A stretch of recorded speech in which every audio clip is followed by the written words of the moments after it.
Hello there.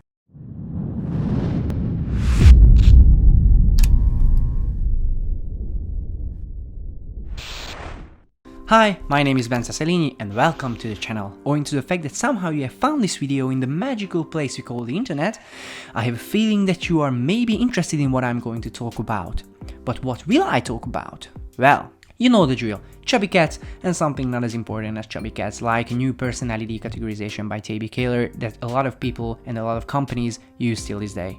The name of this model is Process Communication Model or Process Therapy Model by Taibi Kahler. It defined 6 personality traits which are thinker, persister, rebel, prompter, imaginer, and I have no clue what is the 6th. No, I have a clue. So again, he defined 6 personality traits which are thinker, persister, harmonizer, prompter, rebel, and imaginer. This model is really interesting in my opinion. But why? Well, because 1, I'm a psychology nerd and this stuff really interests me, and 2, because as I have mentioned in one of my previous videos, this new model by Taibi Kahler brings a new approach to the table of personality categorization in psychology. Jesus, this sentence was just as hard as my PP if I see you, because you're beautiful. Whoever is watching, you are beautiful, my man. Or woman. Man and woman, you are beautiful. So, what is this new approach? Well, interaction. Interaction is the key here. So the Big Five was revolutionary at the time, however the main problem with it is that it's static and not dynamic. And in one of my previous videos, we have talked about the description of personality by Gordon Allport, this sexy piece of art again, and how it is extremely important that personality is dynamic and it is constantly changing. The Big Five model implies that we can have more than one personality traits and we are the combination of the 5 personality traits. So for example, this model describes a person as he or she is, for example, 80% extrovert, 50% neurotic, 40% agreeable, and 90% conscientious, and I have no idea what was the last, and 70% open. Okay, that's great, but it's static. It doesn't talk about the interaction between the environment and our genetics. It doesn't talk about how our experiences in our lives affect our personalities and how they can be changed by the environment. By the way, it's not really a big problem that the Big Five doesn't really talk about these things. It's a great model, just, you know, we have to move on in order to understand ourselves better. We have to move on in science in order to understand ourselves and the whole world better. So it's a great model, just we have to move on in science. So the newer models of psychology implement a very important aspect, which is interaction. This is the key. A lot of older models and experiments use this interaction aspect already. So the process communication model or process therapy model by Taibi Kahler is not the god of interaction models, but it implements it into a personality categorization very well, so well that a bunch of companies use this interaction model till this day, and that's outstanding. So, interaction. These models focus on how our experiences interact with our inner, genetically coded personality, how our experiences affect others' personality and the experiences of others. Our experiences interact with others' experiences and with our personalities and the personalities of others. Well, that's interaction. By the way, I'm not going to talk about other interaction-based models, which are often called transactional models because they analyze the transactions and interactions between different personality states at certain times. So in this video, only process communication model or process therapy model. But if you want to learn more about this stuff, I recommend the previous model by Eric Berne, which is called transactional analysis. So check it out if you want. Hello, future Bence here, editor's note.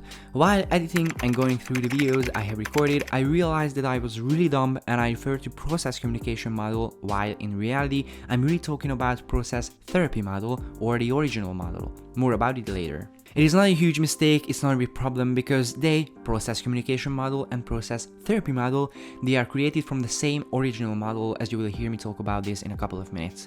But they are not the same and it would be negligent of me if I consider them as one.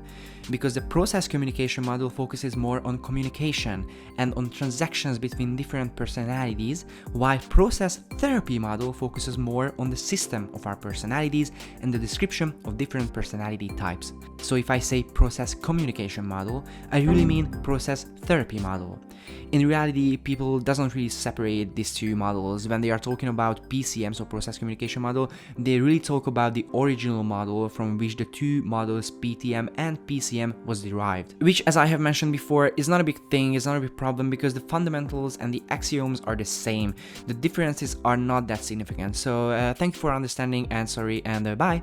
Okay, so this model, process communication model, or PCM in short, is a very famous model by Taibi Kahler. PTM/PCM theory was used at NASA to vet astronaut candidates for the shuttle program, and Bill Clinton used it to tailor his political speeches. NASA, man, NASA, and the President of the United States of America.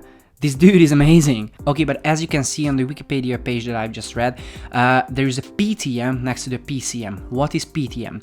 PTM is process therapy model. So basically Kahler created first a personality categorization, and then he divided this model into two separate models for the use of therapy and for the use in the work field. It was very practical of him, because he realized that this model can be used in therapy and in the work field as well. So NASA, who sent a man to the moon, can even use it. But therapy is very different from recruitment, because in the field of work it is often used in the recruitment sector. So it was very practical of him to separate these two. And maybe this is the reason why this model is so well known and why it is used in so many companies till this day. Okay, so Taibi Kahler defined 6 personality types, which are thinker, persister, harmonizer, prompter, rebel, and imaginer. There are some key phrases which are really important in this model: personality building and base or personality base. The main thought behind this whole model is that everybody has all of the 6 personality types, but the proportions are different. You can imagine your personality as a building which has 6 floors, and the first floor is your base, your personality base. The base of your building is basically one of the 6 personality types. So your most significant personality types, which defines you the most, is your base. It is genetically coded, so you are born with it,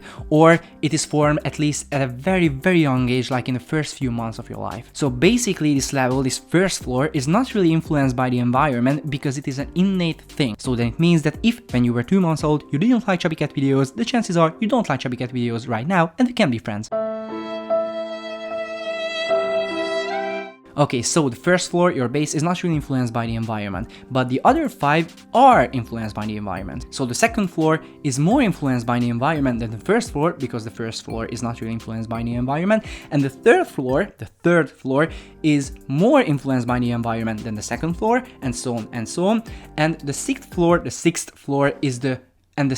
is influenced by the environment the most. So the personalities of your parents, your experiences, other important people in your life, just like Jesus, tragedies and death, just like Jesus, form your personalities. Form your personality. Okay, I'm not gonna talk around. Form your personality. So your base is your base. This is the personality type that defines you the most. The next floor, the second, is the second most important. The third is the third most important, and so on and so on. And the sixth floor is the last significant. So not only does this model state that you have all the 6 personality types, and you have all these 6 personality types in different percentages, like you are 80% thinker, but it also prioritizes the significance of these personality types. So in a nutshell, the first floor, your personality base, your base defines you the most, and the sixth floor doesn't really define you. Jesus, man, this monologue of PCM was really hard and long. Just like my... Moving on! Let's talk about the 6 personality types.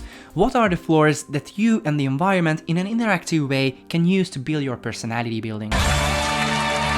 Thinker. He's a very logical person and an exceptional organizer. He gladly takes responsibility, which makes him a welcome person in both professional and personal relationships. But in order for them to feel good, they need a logical system, a structured approach. They want to be recognized for their thoughts and accomplishments. The perfect example for this is Captain Spock. I have created a new chubby cat rating system that can be used for people as well. Clap for me, please. Persister. They are good observers and they are conscientious people with strict values and morals. They see the world through the filter of their values, ethics and beliefs. They are very dedicated to their personal and professional development, like Martin Luther King or Jesus. In my opinion, love is the key to a great life and a fulfilling life. Love yourself and love your neighbor. Love is the most important thing we have on this planet. And alcohol and wine and weed and Super Mario. I'm just kidding. It's really cocaine. Harmonizer. They are really empathic people and they see the world through the filter of their emotions. They are also very compassionate people. They can put the needs of others before themselves. They also like aesthetically pleasing things. Basically, it's like Rachel from Friends. We were not on a break! So you would like to watch a horror movie? That's okay, you know, I just had nightmares after watching the last horror movie we watched together, and still taking therapy because of it, but we can watch it. I'm just gonna cry in the back, so it's perfectly okay. Prompter. They are charming and likable people. They like parties and social gatherings. They can also adapt very well to social situations, but they need a lot of intensive experience, and in stressful situations they tend to choose riskier behaviors. So it's not a surprise that they really like extreme sports as well. They are similar to the concept of extroverts in the Big Five model. Perfect example for this is James Bond or Captain Jack Sparrow. Hey man, how are you? It's good to see you. Have you lost weight? I know you did because you look amazing. You are looking amazing.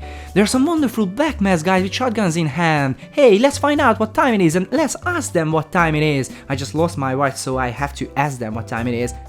Hey, that guy over there stole it! Rebel. A rebel is a very creative person who tends to find solutions in situations where others only see problems and issues. He's joyful and spontaneous, and he's able to turn any boring task into a game. He is generally a fun person to hang with. He is also someone who reacts to people and things with dislikes and likes. They are like Ace Ventura if you have seen this movie. Hi man, it's good to see you. Have you lost weight? I know you did because you look very nice. Do you wanna hear a joke? Hell yeah man, from you, anything. That's great to hear man. So, what did the right eye say to the left eye?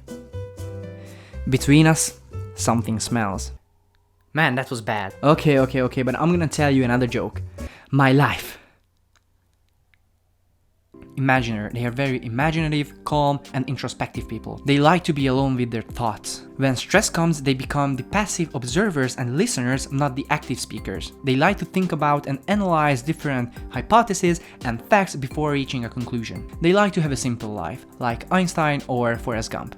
I mean, one of my teachers told me this example that Forrest Gump is a perfect example for an imaginer, but if you think about it, it's not the case. Forrest Gump is a millionaire, a Vietnam veteran who met two different presidents. He's a ping pong star, he's a football star, he has a kid with the most unstable hippie in the universe with mood swings, and he lost his mother at a young age, and he lost his wife at a young age, and he ran for 3 years. That's not a simple life. I mean, the concept of evolution is a very mind-blowing thing. It enabled us to live in a mostly peaceful society, but was it worth it? I mean, the whole thing with the environment and... Hey man, I just had a conflict with my mother. Can you help me explain her why I'm not a jerk? I wanna be alone. So that's it, that's all I wanted to talk about. Taibi Kahler was the mastermind behind creating this wonderful model that we can call PCM or Process Communication Model. By the way, Taibi Kahler was or is, I don't know, the personal communication advisor for the president of the United States, so he's a big dude. I mean, not a big dude, a big name. Nice Bence Szelényi. Of course, there were many authors and scientists that I didn't really mention who were indispensable regarding personality-based, not personality-based, transaction-based personality models. But I think it is not far-fetched to say that maybe Taibi Kahler was the one who created the most practical model which can be used in a bunch of areas in the field of work, in therapy, and in work as well. Your personality is like a building. In the first floor there is the most significant personality that defines you, and the higher you go, the less significant it is. By the way, there is a website that contains a lot of information about this topic, so I'm gonna put it in the description, so check it out if you want. Damn, I like this topic. Did you enjoy it as much as I did? I doubt it, but I hope. And if you want to write a comment, you can choose from two things. You can either write about your personality building, or you can tell me about the most bizarre experience you had this week. I'm really curious what will be the answer ratio. You know, how many people will talk about their bizarre experience and how many people will talk about their personality buildings. Considering the fact that my mom will be the only one who writes a comment, I think the bizarre story will win because she just told me that I'm adopted. Love yourself and bye!